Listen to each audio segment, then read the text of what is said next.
On voit sur ces images comment les fascias entourent les muscles et qu'il n'y a aucune interruption. À cet endroit, par exemple, on voit le fascia soulevé du muscle qui le ceinture. À cet endroit-là également, on va procéder à un zoom pour montrer la réalité de ce fascia et pouvoir imaginer de quelle manière il ceinture un muscle, il enveloppe un muscle, tout en étant capable de glisser sur ce muscle lors des différents mouvements.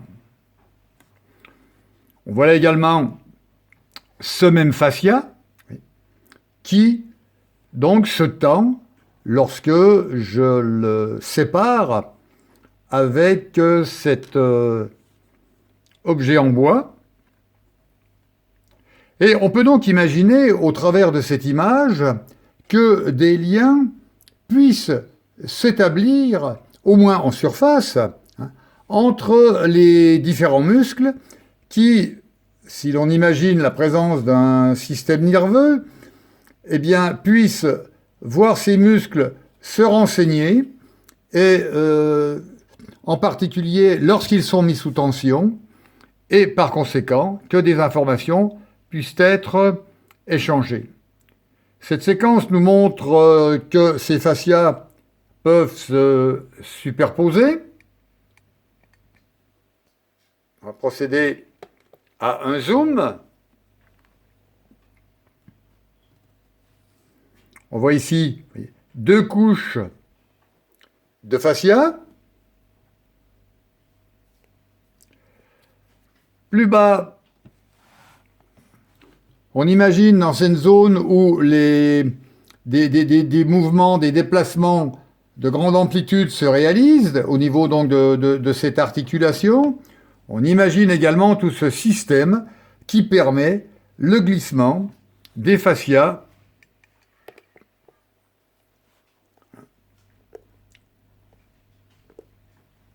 lors des différents mouvements.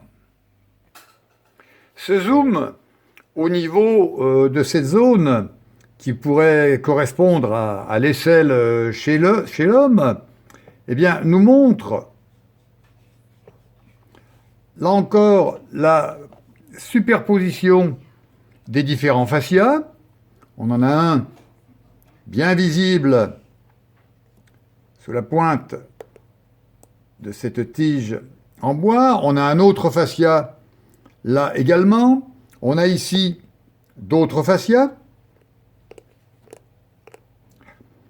On a ici une portion graisseuse. On peut imaginer qu'elle peut contribuer à la fois à être un tissu, en étant un tissu de remplissage, mais qu'elle peut aussi favoriser les mouvements.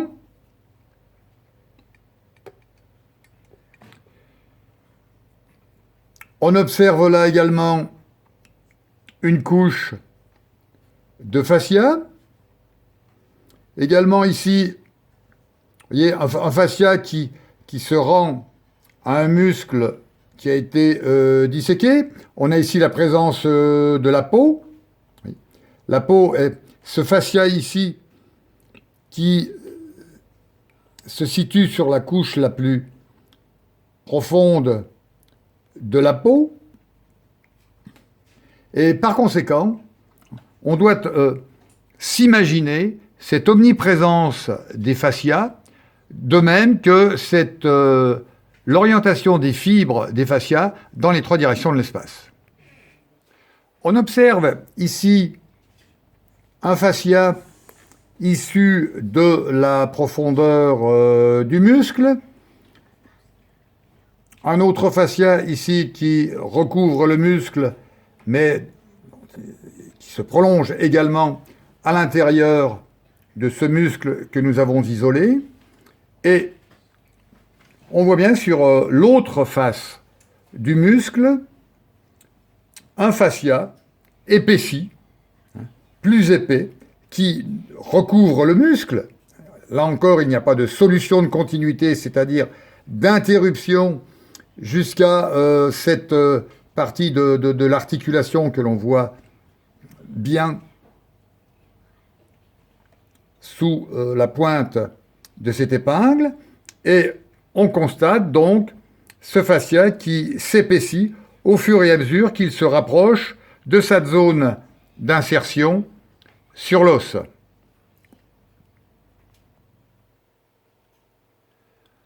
Lorsque l'on étend l'aile, lorsque l'on tire sur l'aile, on voit également comment ces muscles et ces tendons sont mis sous tension lors de certains mouvements.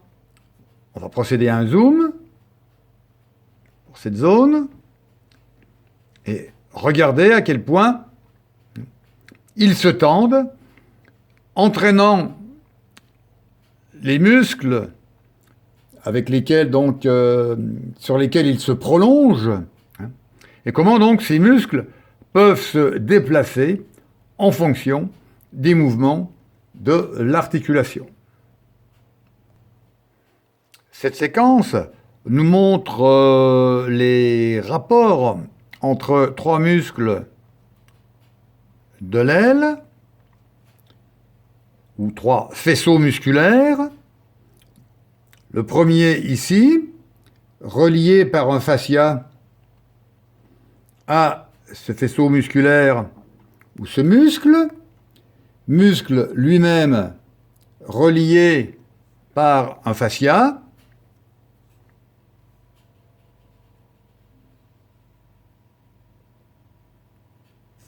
et on voit bien qu'il n'est pas possible, à moins d'utiliser un scalpel, de séparer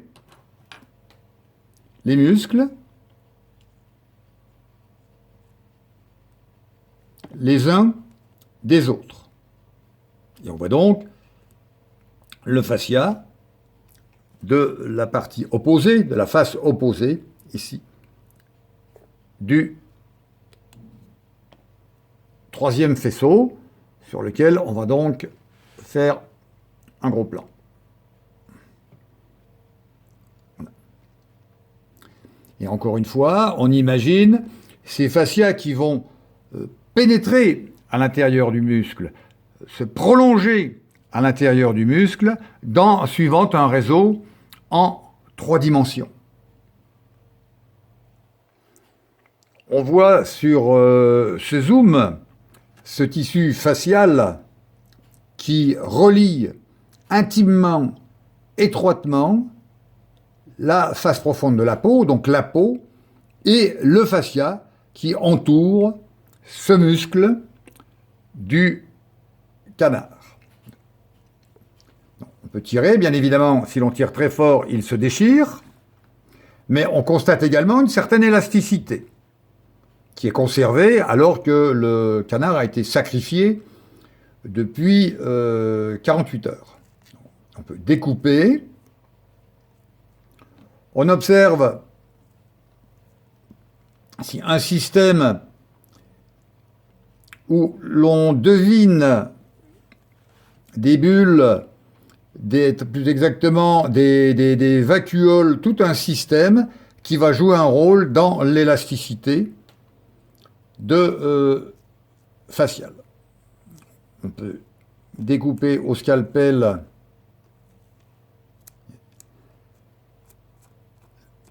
ces fibres qui unissent la peau au fascia du muscle, qui entoure chaque muscle de notre corps.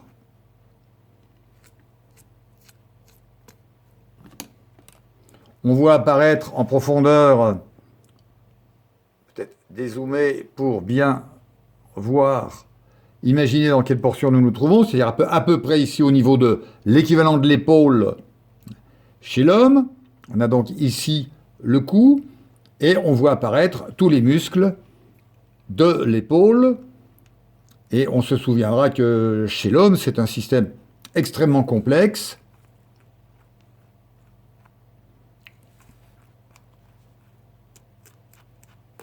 Voilà. Donc, encore une fois, imaginez ce système en 3 dimensions, sans aucune discontinuité,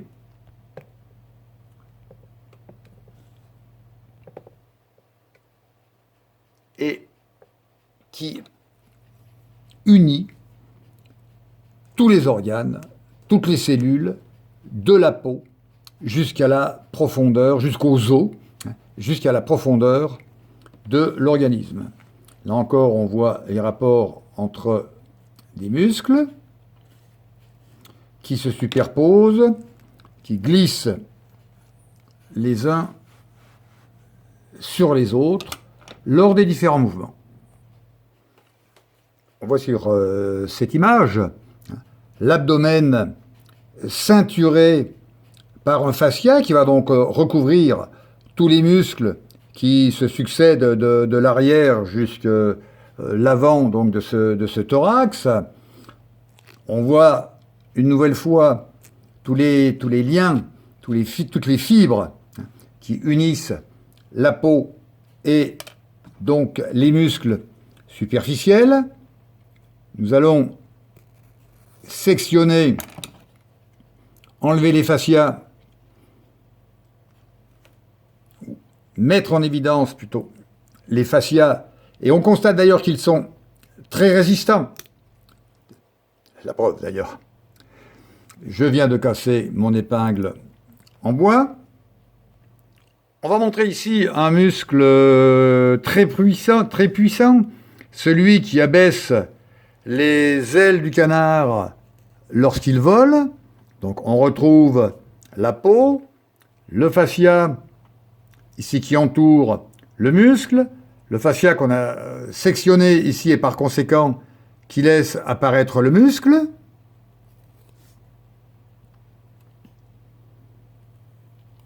Et on va donc montrer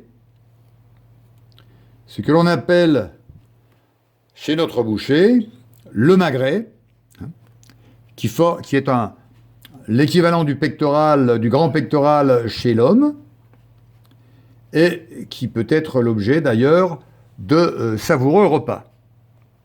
Voici donc une partie du magret, bien visible, les fascias, et puis ces entailles qui montrent que ce muscle est relativement pauvre en fascia épais dans sa profondeur, ce qui ne signifie pas du tout qu'ils ne contiennent pas de fascia. Le fascia, encore une fois, est un réseau continu dans les 3 dimensions de l'espace, et chacune des fibres musculaires, que l'on ne peut pas voir ici, même si j'utilisais un zoom, chacune des fibres musculaires est entourée d'un fascia qui lui-même est en continuité avec tous ces autres fascias que nous voyons ici. À l'inverse, si l'on considère cette extrémité de l'aile qui correspond chez l'homme à l'avant-bras, avec ses 2 os, ici on aurait le bras avec un seul os, donc l'humérus, le coude, on a coupé l'extrémité distale qui correspond donc au poignet et à la main, eh bien on va s'apercevoir que sur cette zone qui ne peut pas être occupée par des muscles volumineux, puissants, donc volumineux, eh bien on aura un système facial très riche, avec des fascias nombreux et épais. On voit ici la face de l'aile du canard qui va appuyer sur l'aile lorsque se contracte ce grand pectoral, appelons-le le magret, et on imagine donc toutes les tensions qui vont s'exercer sur cette aile, et tensions auxquelles cette aile devra également résister. Donc on voit ici l'extension de l'aile qui va donc tendre aussi bien la peau que le fascia superficiel qui est situé juste sous la peau et qui enveloppe les muscles que l'on devine à la pointe ici de mon scalpel. Là encore, on note l'étroite relation fibreuse entre la peau ici et l'aponévrose, le fascia, qui entoure ce petit muscle. Donc voici ce système fibreux, élastique, qui unit ces deux organes.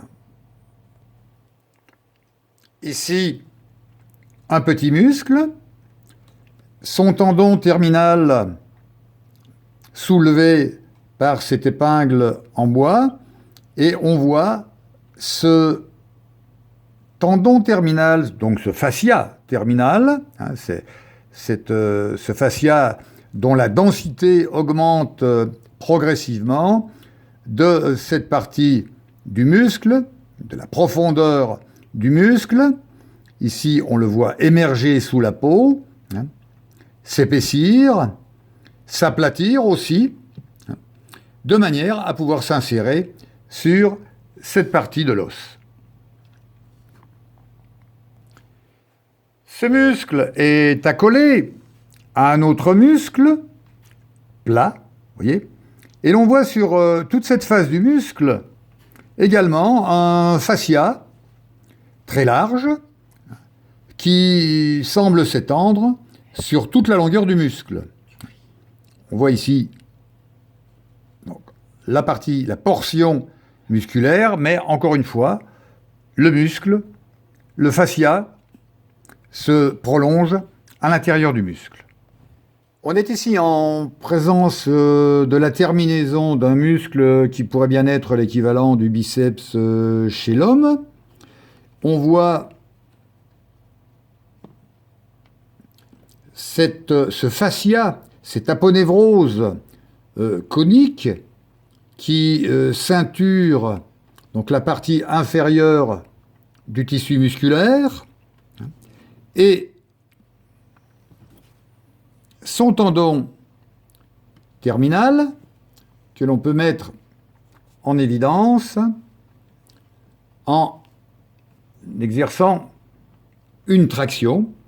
Et on imagine donc, au niveau des os de l'avant-bras, son insertion sur le radius. Enfin, l'équivalent du radius chez l'homme. Voilà, on va essayer de le dégager. Donc on voit bien cette couleur nacrée, classique, que l'on décrit classiquement dans les manuels. On voit ici, sur ce gros plan, de cette partie de l'aile donc, qui correspondrait chez l'homme à l'avant-bras, donc une petite partie d'un fascia découpé par le scalpel. On voit ici des fascia assez épais, et l'on voit bien, en jouant avec la lumière, cette épaisseur et en même temps leur présence à la superficie du muscle, mais en même temps, rappelons-le, on imagine leur présence dans la profondeur du muscle. Ici, un autre muscle, recouvert aussi par un fascia qui se prolonge en profondeur également. Là, un autre muscle dont on a découpé le tendon pour montrer que ce tendon était aplati. L'extrémité de l'aile ayant été coupée, on a donc sectionné certains tendons qui se rendent jusqu'à l'extrémité de l'aile, et on peut donc isoler ce tendon et observer plutôt ces deux tendons et observer donc l'organisation d'un muscle et surtout des fascias qui, en se concentrant sous la forme d'un cylindre fibreux, constituent un tendon plat ou cylindrique qui vient se terminer chez ce canard, donc au niveau de l'extrémité de l'aile. On observera des vaisseaux sanguins et des nerfs qui traverse cette partie de l'aile, se situant entre deux couches musculaires et par conséquent étant protégé par les muscles. Donc ce petit trait rouge qui représente une artère. On observe ici la face profonde d'un muscle qui va donc, qui est séparé de son fascia, qui va donc glisser sur ces muscles dont on aperçoit ici les fascias, et on constate que l'autre face de ce muscle est recouverte d'un fascia qui paraît assez épais. Voilà, on va jouer un peu avec la lumière pour bien le montrer. Et cet exemple un peu particulier met en évidence l'épaisseur des fascias qui augmente en fonction des contraintes que subit cette zone. Et cette zone subit des contraintes importantes puisqu'elle est le lieu d'insertion des plumes, des grosses plumes du canard qui lui permettent de voler. Donc on comprend que ce muscle et son fascia vont également contribuer à la stabilité, en quelque sorte, de cette zone. Et d'ailleurs, si l'on exerce une pression avec la main, on sent bien que c'est toute cette zone d'insertion des grosses plumes sont soumises à des contraintes importantes. Alors nous sommes ici au niveau d'une articulation, l'équivalent donc du coude chez l'homme, et il est important de bien imaginer, de bien se représenter qu'une articulation est une zone où se situent de très nombreuses insertions musculaires et en même temps où peuvent coulisser, glisser des tendons. Vous voyez, on a un tendon ici, par exemple, qui vient se terminer au niveau de l'articulation. On en a un autre là, un autre ici. Ici, ce tendon et cette aponévrose conique dont nous avons déjà parlé. Et donc, il faut imaginer ce carrefour de force qu'est une articulation. Il faut imaginer également la contribution des fascias et du tonus musculaire à la stabilité de cette articulation. Donc on a ouvert cette articulation. On aperçoit ici le cartilage luisant. Et on observe donc ce tendon d'insertion musculaire qui vient recouvrir un épais ligament, un épais et surtout très large ligament, qui se rend donc de l'équivalent de l'humérus jusqu'ici à un os de l'avant-bras. Donc cette légère entaille permet d'observer l'épaisseur de ce ligament. On imagine les glissements de ce tendon sur ce ligament et on peut, au toucher, avoir l'impression d'une zone huileuse, recouverte d'huile. D'ailleurs, sa brillance témoigne justement de la présence donc d'un liquide huileux qui favorise le glissement au cours des différents mouvements du tendon sur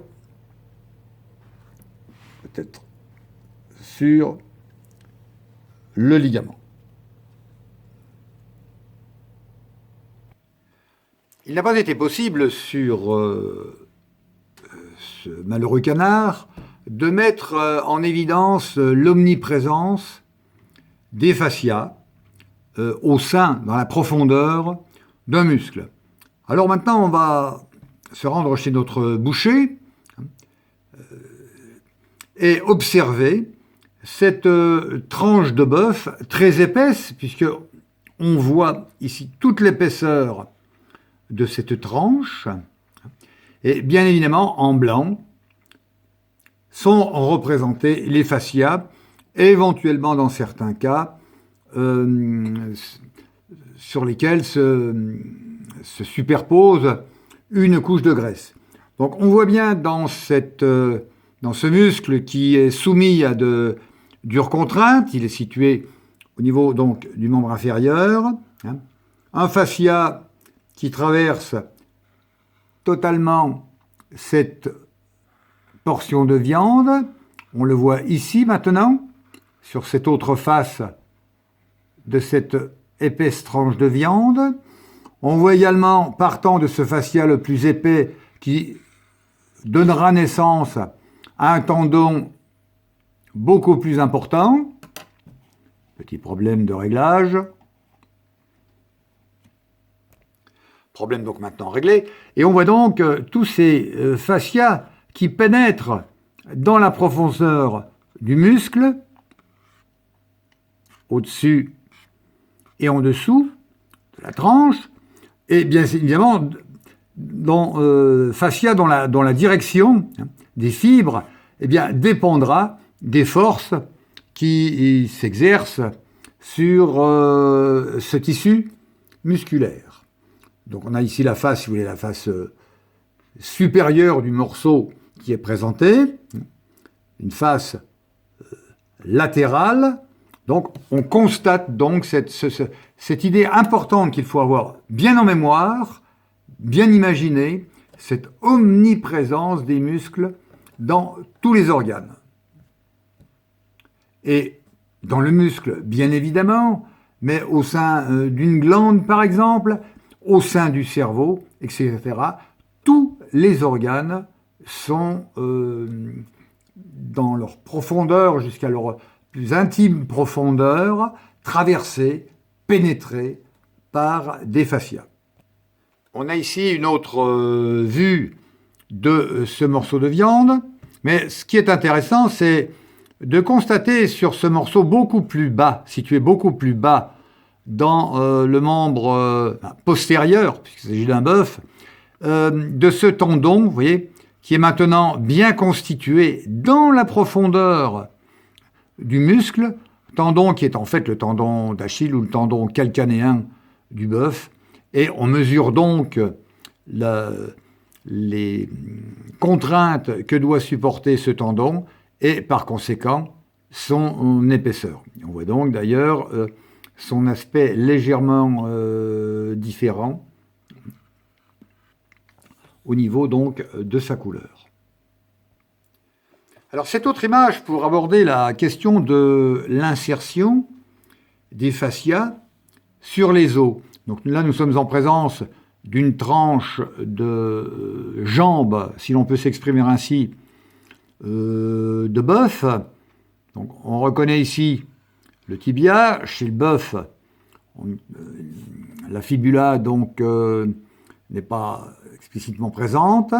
On voit ici donc des fascias dont les trajets sont assez compliqués, mais dont on peut imaginer, par exemple à cet endroit-là, qu'ils entourent, qu'ils ceinturent, soit des faisceaux, soit des muscles.